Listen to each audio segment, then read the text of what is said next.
Hey, everybody. Welcome into an all-new episode of Can We Please Talk podcast. As always, I'm Mike Leon. And the person who was not on television this weekend, I'm Nick Saveri. Oh, well, thank you, sir. I appreciate that. Ajante. On the program today, unfortunately, folks, another mass shooting that recently happened in Jacksonville, Florida. Nick and I on the latest surrounding that incident. We'll get into a little bit of that coming up later on the program. Plus, the GOP 24 primary campaigns, they march towards the next debate on September 27th. We'll look at some recent comments from some of the candidates on the campaign trail.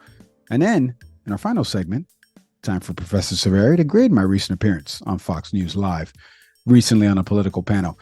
Before I say hello to Professor Saveri, I don't even know if you are a professor, but a new episode of Back Your Play with Q.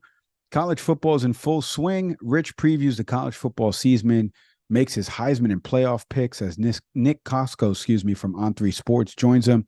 New episodes of Back Your Play over on LeonMediaNetwork.com or listen wherever you get your podcasts. You know, I'll be listening to that because Nick is a Rutgers guy, and I know that they're going to talk about Rutgers Northwestern in the week 1 matchup. So go listen to Back Your Play with Q for sure. And another new podcast coming soon to Leon Media Network, a leadership and coaching podcast, If You Lead Them podcast. Join host Katie Barnett. In each episode, she explores the principles, strategies, and mindset shifts that can help you elevate your leadership skills to new heights, with incredible guests joining her in the process.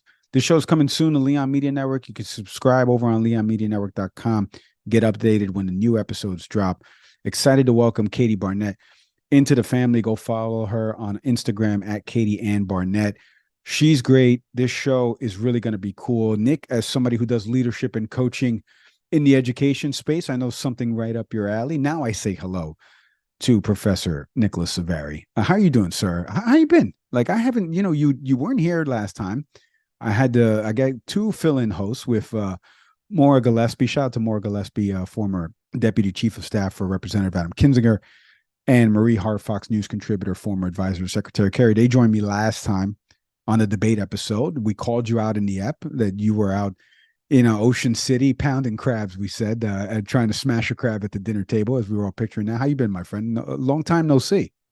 Yeah, the same here. I mean, it's funny because obviously everyone knows offline that, you and I text. I mean, it's essentially a combination of, how we stay connected as friends, but it's also show prep, right? Like, that's the world we live in as, as podcasters. But yeah, we're good. It's funny because, I was back and forth about, am I going to appear, for the debate episode? And in the end, I couldn't, partly because, yes, we were on vacation, but then the night of, funny enough, we were out to dinner having crabs, of course. And yeah, my little one ended up having to go to the emergency room. She got her elbow like yanked by my older one. They were playing on the slide, and the little one wants to slide down, but she wants her sister to hold her arm and then let her go. And upon doing so, my older one heard a pop, and we then had to go to the emergency room and find that essentially our little one had what's called nursemaid's elbow, which my wife can probably talk more about than I can.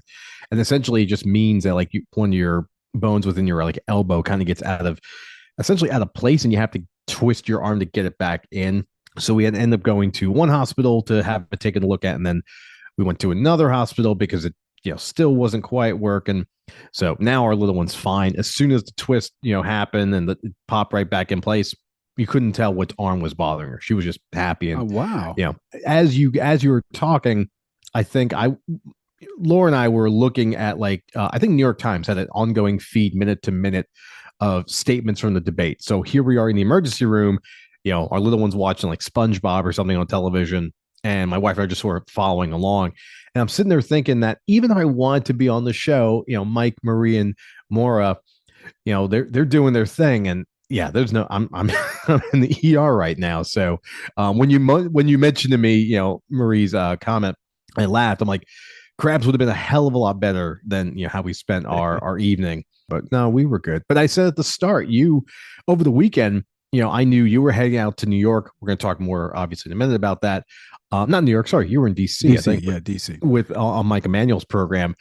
I was just excited for you. Proud of you too. Just a fellow Rutgers guy back in your home stomping grounds. And it was cool. The picture you sent me of you, nice jacket, by the way. Love the tie.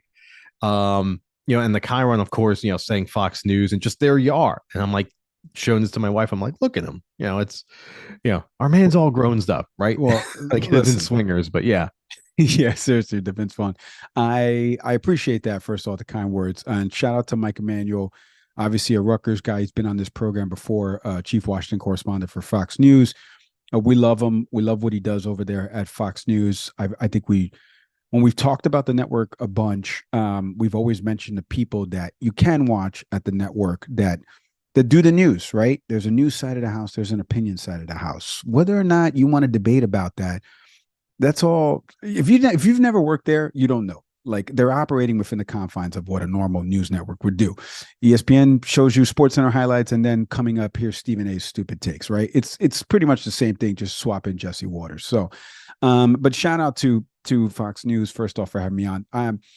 You know what? Let's get to you grading a little bit of my appearance because it actually funnels into a little bit of the campaign and the debates because we didn't have you kind of weigh in. You weren't around for that episode on Wednesday night and the first primary debate that happened.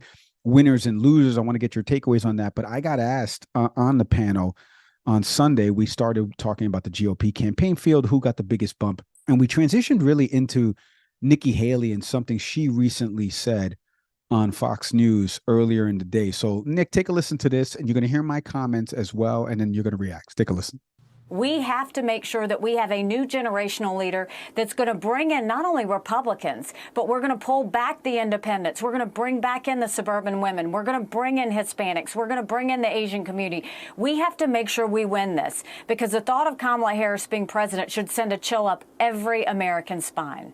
Mike, what about her performance the other night, and how does she grow her campaign from here? Well, first off, thank you for having me, Mike. And not only that, she just mentioned two groups that I'm a part of, Hispanics and moderates, right? And she wants to focus on different issues and humanizing issues. I thought when Martha asked her the question in the debate about the abortion issue and women's reproductive rights, which has been the focal point for the last 12 months that Republicans have been getting hammered on, right? And she said we need to humanize it. We need to care about the mother. We need to do certain things and come to common ground, right? Which is what we all want, bipartisanship in all of this. I think that she did the best job articulating that. You saw in the recent Ipsos Fox News WAPO poll that she went up 17% from that debate in terms of people wanting Nikki Haley as their preference after watching the first debate. I think if she continues the message like that, she could shoot up before the September 27th next debate on Fox Business.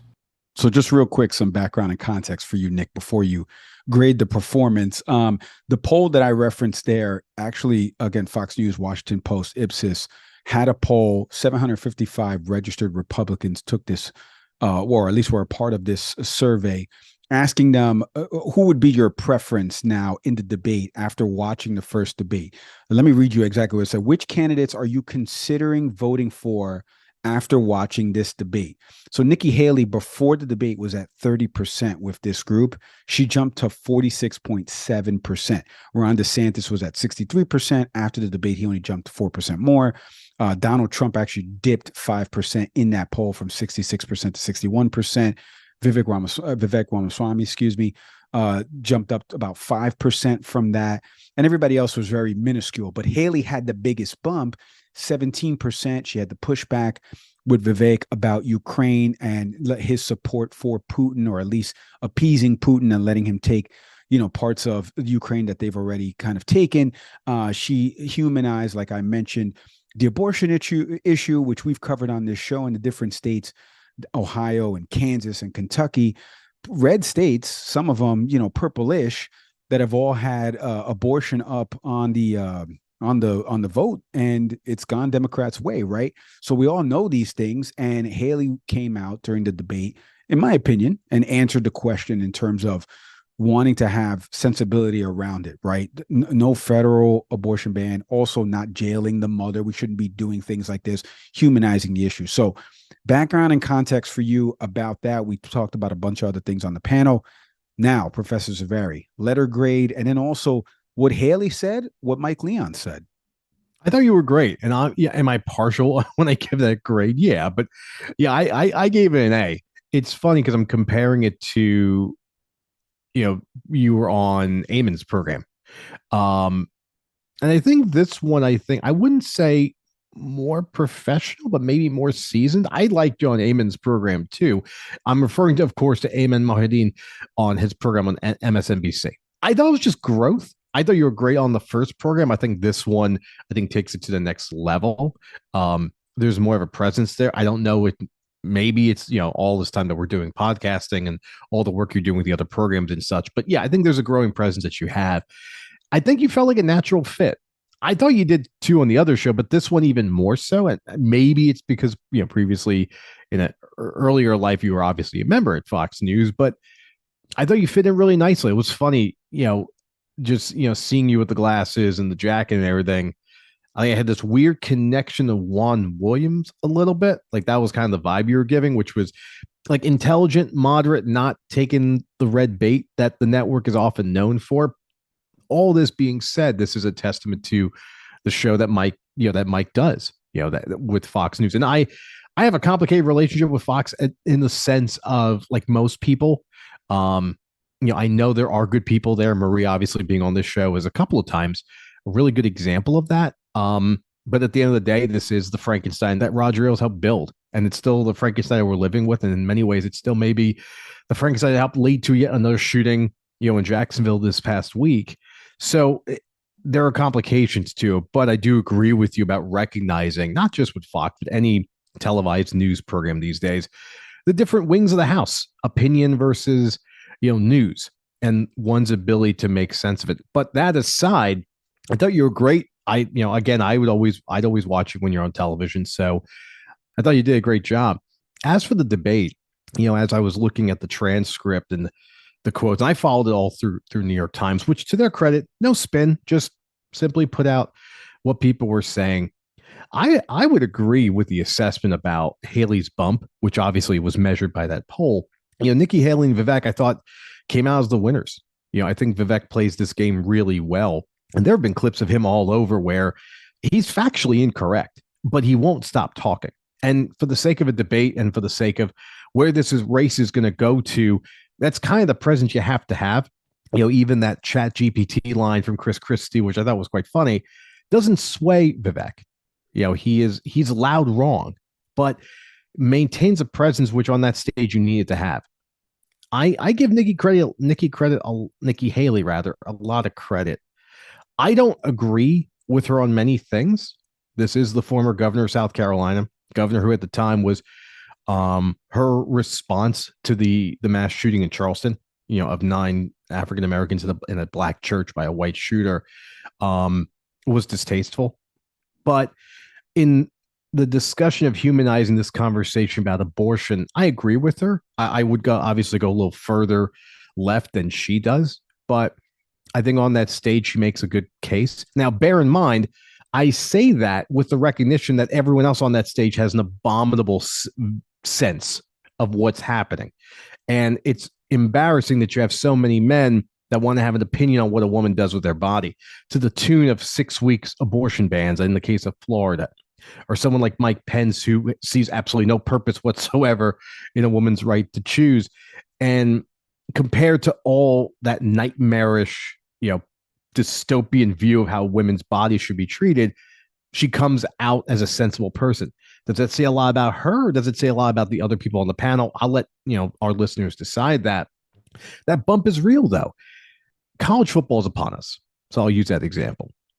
You can be the 5th or 6th seeded team, and you can have a great week, right? Notre Dame this weekend, broke their foot off in Navy. They're the 13th ranked team.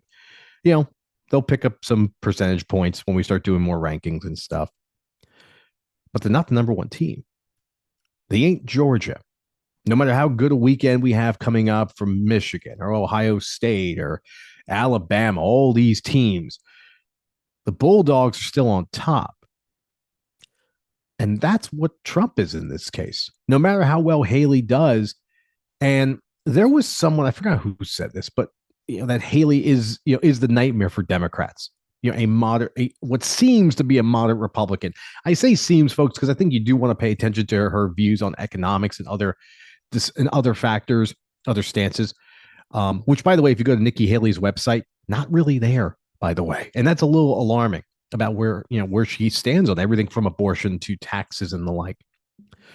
But all that being said, for her to have a successful first debate is critical because that really, what we saw on the debate stage on Wednesday really was the first true test for Ron DeSantis, who I think failed. I don't think he's emerged. He's not pulled away as a nominee or as a top two person. I think Vivek overtook him at this point. I mean, the polling data was showing us that, but now it's official. I think Vivek presents himself far better on stage. And folks, I'm just saying all this from a technical and appearance standpoint. I don't care for any of these candidates, as you all can surmise. But among that pool, I think Vivek and Haley, I think, really stood out. DeSantis, I think, struggles a lot. And in general, I think when he's not the only voice in the room, has always struggled. I think he's a bully. And, when you're confronted by another bully or someone's more talented at talking than he is, he tends to just fall apart. Mike Pence and Tim Scott, I there was some hope I had about Tim Scott's candidacy, but that's gone. And Mike Pence has always been milquetoast anyway. And I think he just disappeared. The biggest surprise for me, and I was on record on this show talking about, I thought Chris Christie would run away with it, and he didn't. The book on Christie's always been that he'll be good for the occasional punchline and the jab on stage. And I think he is still the one candidate that on the debate stage could really tear apart the former president. But that's all he's good for. It's just sound bites. He does not have the ability to present himself as a front-running candidate. So I was quite surprised I saw Nikki Haley really jump ahead of him. And really, this is just everyone vying for the number 2 spot. For sports fans or NBA fans here, there's always that story about, Larry Bird, the 3-point shooting contest, somewhere in the 80s, walking into the locker room, asking everyone, which one of you is playing for second. And that's the vibe that Donald Trump can give at this point. That's assuming he has the opportunity to pay attention to any of the debates and the primaries coming up, because, well, March 4th, it looks like, I think it was somewhere in March 4th, is one court date coming up. You've got one judge who's not moving that date. You've got others that are looking to put some time up on the calendar 2024. And it makes it interesting for the former president when, how do you engage in a debate when you're constantly, or a primary for that matter, when you're constantly in front of a courtroom, and do the visuals of that alter perceptions in any way? I don't think it does, but that's the question we're all going to find out. It's funny. I had a conversation with a friend of mine. I said the exact same thing, that, in order for one of these folks to supersede the president here, and by the way, you can go to Politico. Politico has a great article in your college football analogy here. It has the favorites, the contenders, and the long shots. And this is why politics and sports really mirror each other a lot, not only in terms of programming, but like the competition aspect of it, right? Because you get all these super PACs and you get these donors and you get all this money filtering into it to try to build the campaign team, messaging around it, and then preparation of the candidate, right? To go out there on game day, AKA the debate, and actually make points and be articulate. And for me, again, I know, Nick is the lefty on the show, and we really don't have a left-right dynamic here. I try to play it a little bit more in a center column. But if Nikki Haley does get a chance to surpass the president in the primary and ultimately become the nominee, the biggest thing against President Biden, I said this in one of the segments on the Fox News live show, was the president got age against him right now. There's a lot of people that think him being that old, anything could happen, right? And who's the person at number 2? And then the other part of it is what she said in the clip, which is appealing to moderates, independents, suburban women, Hispanics,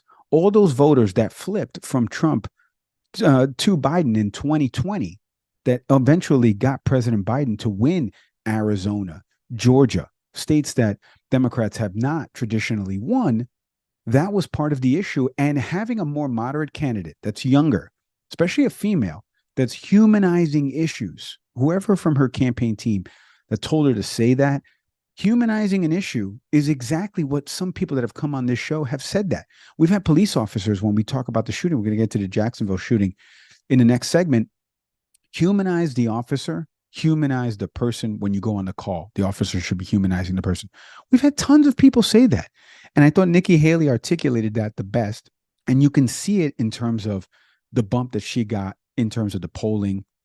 She hammered Vivek on a bunch of different things, his youth and inexperience. I'm with you. Real quick on the Fox News thing. One of the cool things about Fox News is, and I've mentioned this before on the show, jokingly, but not really jokingly, about talking points, right? They ask you, hey, what are some things that you want to talk about, right? We're going to talk about this, but what are some things you would like to add to the dialogue? Whereas opposed to other networks are really, hey, this is what we're going to talk about. They don't care about what you're going to say. They'll figure it out if you say it. But here it's not like, don't say this. It's more of like, what are you leaning towards? Like, what are some things that you want to harp on? So I wrote a couple things down about Vivek's candidacy, Nikki Haley, and then people that I thought kind of, stunk it up a little bit. And everything that you just said, Nick, about Vivek, even though the polling, he didn't get the biggest bump, Haley did. Vivek is media trained. You could clearly tell. He's a TED Talk guy, hand motions, very focused, quick comebacks, young guy, right? He tries to do a lot of what Trump does, right? I'm an outsider, right? I'm a business guy. I can make quick comebacks. Hey, Chris Christie, why don't you give me a hug and get me nominated? Remember? He said this about President Obama. Everyone remembers the famous hug between Obama and Chris Christie after Hurricane Sandy. 24 hours after the debate, Nick, over 1 million Google searches for the name Vivek on Google. Up to 24 hours after the debate. That was according to a Political article. And then our friend Sabrina Rodriguez of the Washington Post, she has a great article out there. You can go check it out on WAPO.com. She covered an event, 60 Republicans up at the America for Prosperity Watch Party in New Hampshire. About 80 to 90% of the audience in that room thought Vivek won the debate. And the rest of them actually trickled between Haley and maybe one other or a couple other people. So it was kind of split between, the rest of the establishment, which you would consider DeSantis in that, Christie in that, a Pence in that, Haley in that, and then Vivek is like the outsider. So I just thought it was funny that he got a bump, even though he lacks foreign policy expertise. He's trying to put tech bro solutions into foreign policy or different issues, even here at home with education. You guys are going to get into it in the education show about some of his ideas around the education and giving, getting rid of the Department of Education, giving some of that money back so parents can make choices for their kids. I don't know anything about that. We're going to get into that on another podcast. But he said climate change agenda is a hoax, which drew a lot of ire and got him a lot of boos. The other thing I was going to say on the Fox News Live panel, and it kind of wraps here, I'll give you the final word on the primary debates. To quote the great Yogi Berra, it's getting late early. And for Tim Scott and Mike Pence and Chris Christie, it's getting late early. They're obviously all going to make the next debate because the amount of individual donors it only goes up moderately. Asa Hutchinson will probably be back on the debate stage. So will Doug Burgum. At least we're expected right now. Who knows if the other contenders like Will Hurd and some other folks that are running for president will even make it there. They're polling less than, again, what I happen to have underneath my mattress. So they really have nothing. And who knows if those people will be on. But it's getting late early for Mike Pence and Tim Scott. And Mike Pence, I said this to you, Nick. I've said this in our last episode. In any other setting, the person who's number two, when the person that's number one leaves, would normally get the biggest bump. We saw it with, when President Obama left, everyone wanted Vice President Joe Biden, then at the time, to run for president. He said no. He comes back in 2019.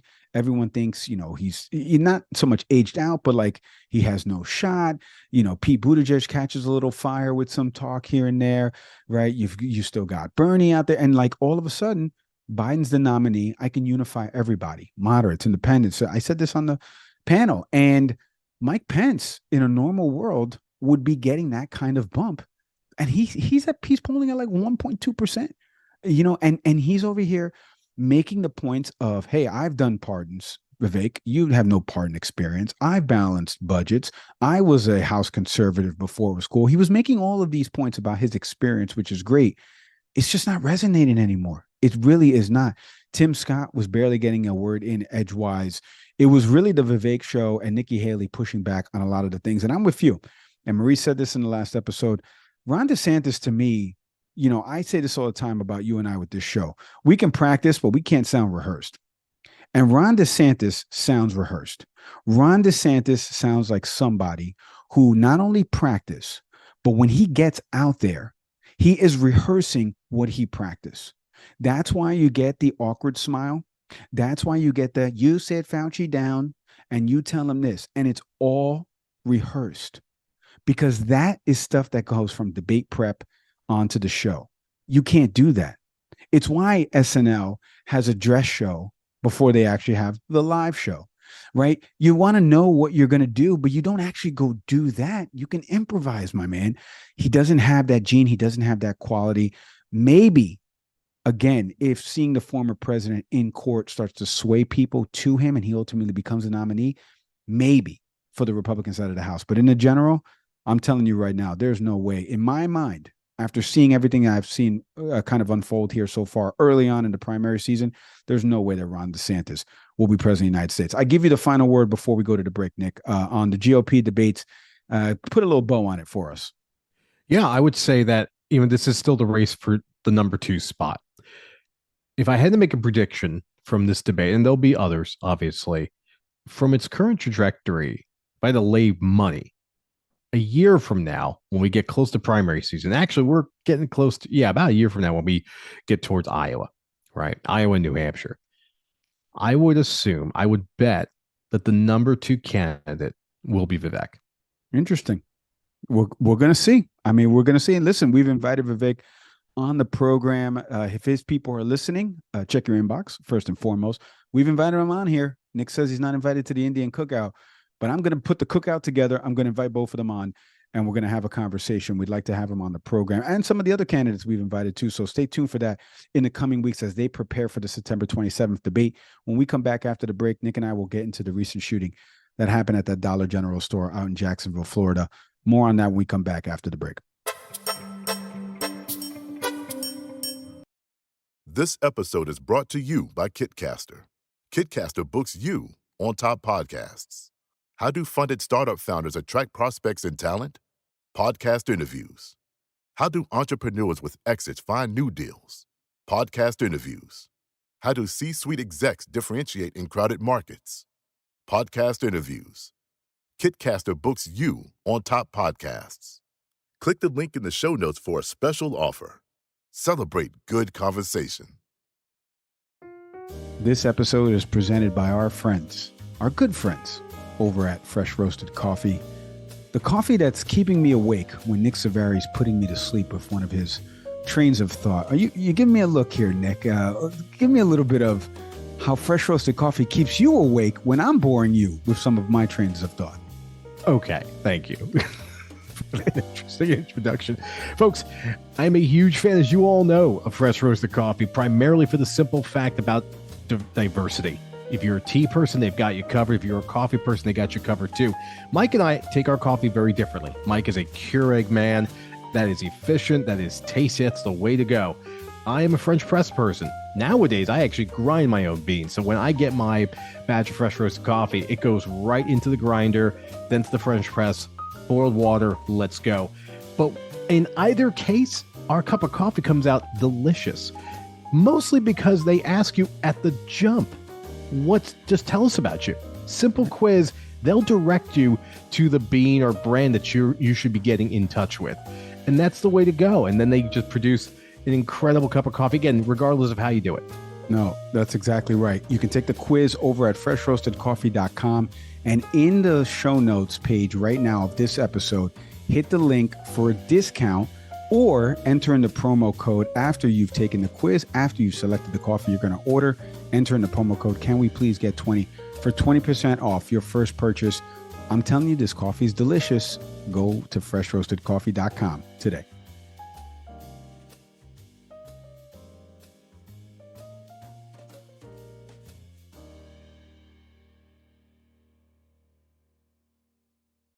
All right, another mass shooting that happened in this country. Every time we have come on these programs and talked about some of these issues, it's always with heavy hearts. So our thoughts and prayers to the people that lost their lives in this shooting: Angela Carr, Anot Joseph Laguerre, and Gerald Gallian, 52, 19, and 29, respectively. The shooter was a 21-year-old Ryan Christopher Palmer. Went in there with two guns, a Dollar General store in Jacksonville, Florida. I want you to take a listen real quick, Nick, before we get a little bit more into this shooting and our reactions to yet another mass shooting that happened in this country. And as we were recording earlier today, UNC, North Carolina, out in Chapel Hill, had a scare with somebody on campus potentially being an active shooter. Police were able to actually get that suspect into custody with no incident. But just another day here in the United States of America with respect to mass shooting, not school shootings in the latter category. But take a listen a little bit to what the Jacksonville mayor said about not only the incident, but also Governor Ron DeSantis, obviously, Jacksonville in his backyard there, went to the vigil service that they had over the weekend for all of these victims, drew some of the ire of the crowd. Take a listen to the reaction. You said in the wake of this shooting that there are days where it feels like you're going backwards to some degree. The community is going backwards. Maybe the country to some degree is going backwards. How big of a shock has this been to the community?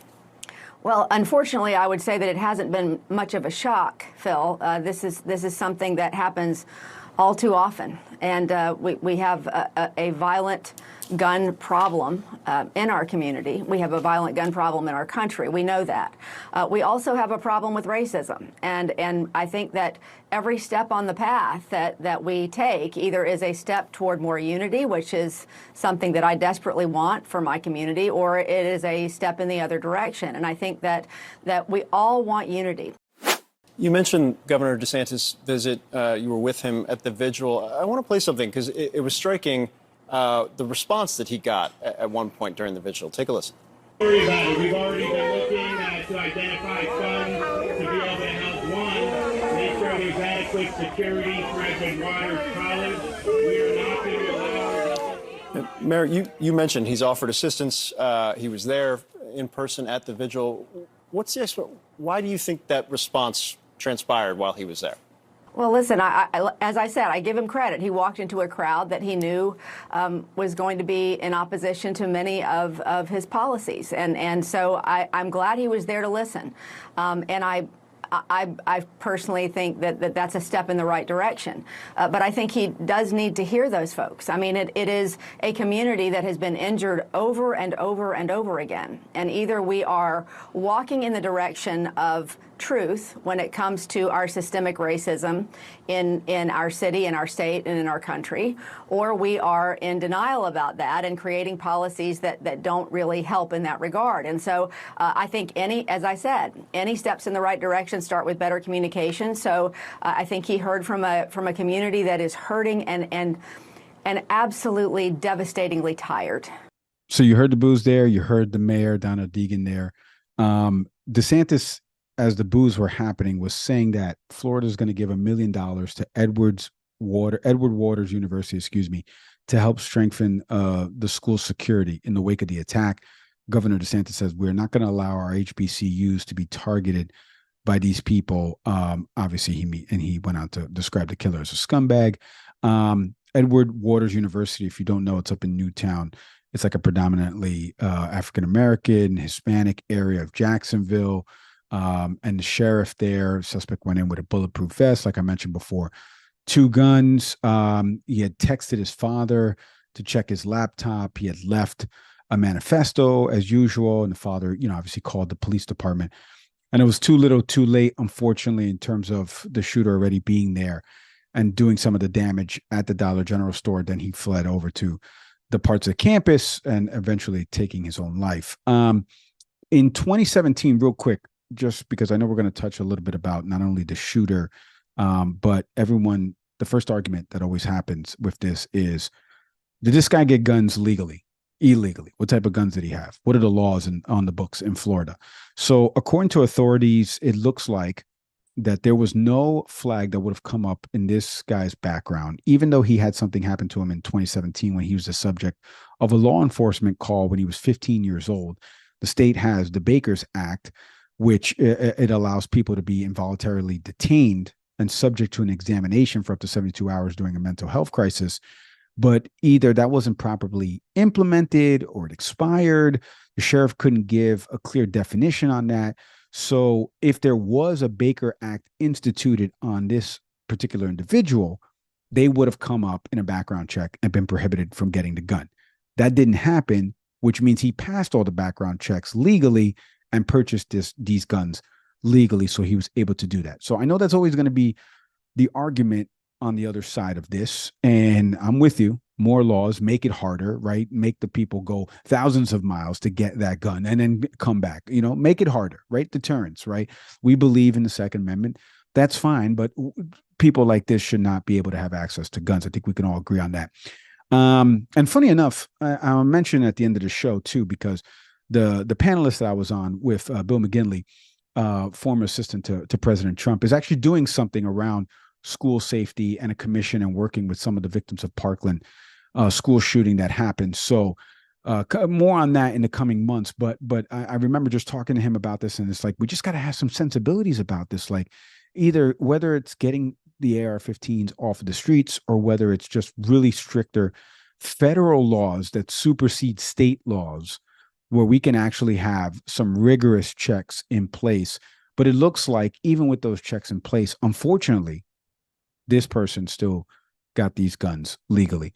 All right, Nick, I said a bunch there. We played a bunch there from the mayor, Donna Deegan. I don't know what more we can add to yet another mass shooting that we notch on our belt here in the United States. It's unfortunate.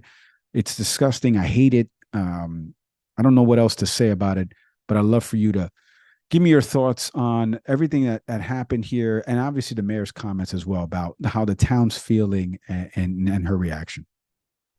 You ever notice that the softest people, the people who write the manifestos, just weak individuals that sit there and put pen to paper or type out their anger and frustrations because they feel incapable of doing something about it.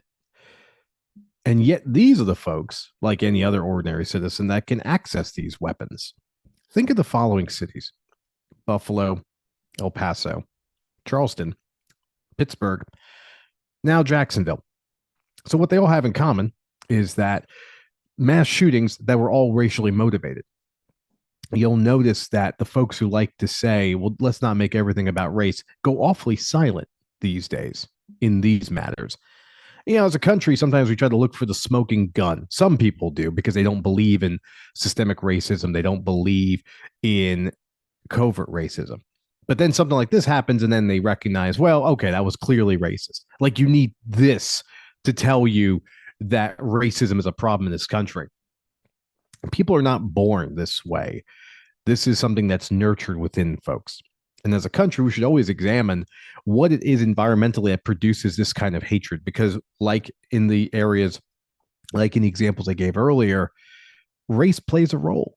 This is an individual who is so angry for some reason with a particular group of people that he made the effort to get a gun and harm people. And as a country, we should always examine, what are we allowing ourselves to create that produces this kind of hatred? And the funny thing is, Mike, you watched the debate. I read pieces of it. On a debate stage, a lot of talk about a woman's right to choose. A lot of conversations about abortion access, because Republicans like to paint themselves as the party of part of the right to life movement. But when it comes to the conversation about guns and the right to life for all of us, the born, crickets. Now, you can argue it's the NRA. You can argue that, nowadays guns is a form of masculinity or white supremacy, whatever you want to call it. So Republicans tend to shy away from this conversation. But here's an individual who was able to purchase a bulletproof vest. And if you watch the video of the person coming in and shooting, this is a person who looks like he's played Call of Duty way too many times. I'm not trying to make a light of it. This is a person who has a serious problem and thought that the solution to it was to engage in violence.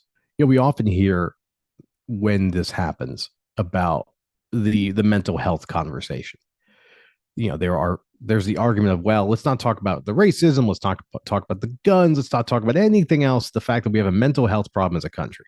But oftentimes the people who talk about the fact that we have a mental health problem in this country are the same people who don't want to have that become a matter of funding. There's the same people that most recently being manifested through Moms for Liberty that don't want the discussion of mental health to take place in classrooms. To pull this into an education moment, we've seen recently clips of Moms for Liberty talking about the removal of social emotional learning from school curriculums because it's teaching people how to feel, or whatever BS argument they want to make. So this is just another example of people moving the goalpost. To have the conversation about the thing, which of course is guns, is what we don't want to do. But probably the darker, more scarier component here is that I can't imagine for a moment that you're a Black person in this country. And yet again, now, by the way, when I mention these mass shootings, let's also remember the shooting at a synagogue in Pittsburgh. To be a minority in this country, some of which that are violently targeted, you hear about a story in Jacksonville and you're Black. The next day you're shopping, you're at church, you're going to school or wherever you are. And the reality sets in that there are people in this country who are so angry by simply who you are that they're willing to pick up a weapon. And I say they because it's not just this shooter.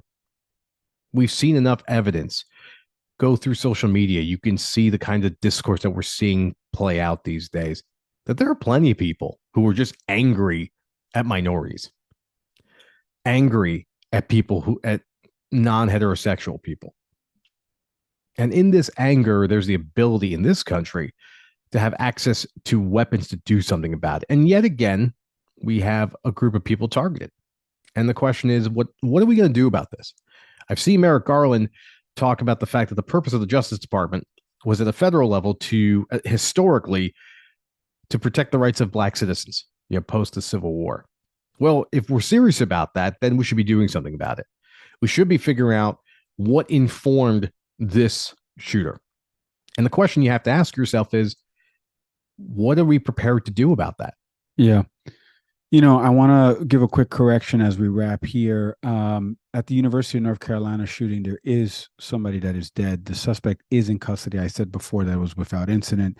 It is not. Video has been posting as we're recording this in real time of a faculty member that was killed in the campus shooting. Obviously, there's no video of that. There's actually video of the kids fleeing the classrooms. So it was pretty chilling. And I know, Nick, on the Educate US podcast, you guys had Professor Asamudia James on the program. She's a law professor over at UNC. So thoughts and prayers again to UNC, Chapel Hill, North Carolina, Jacksonville, Florida, everybody going through that. Gun debate rages on. We're going to do more on not only these stories, but gun violence and mass shootings in the coming weeks and months. So stay tuned for more stuff from this show on that. If you want to check out video portions of any of the interviews we've done on this show, do me a favor. Head over to our YouTube channel, type in Can We Please Talk Podcast. Hit the subscribe button. We should pop right up. Hit the subscribe button for me. Please, please, please. Audio podcast platforms, you know them by now. Apple, Spotify, Google. Shout out to everybody that's been listening to us over on Good Pods and ranking us. Shout out to Acast, our hosting platform. We can't do it without them. Can't do it without each and every one of you that listens into this program each and every week. As always, I am Mike Leon. Hoping we can do better. I'm Nick Saveri. We'll see everybody next time.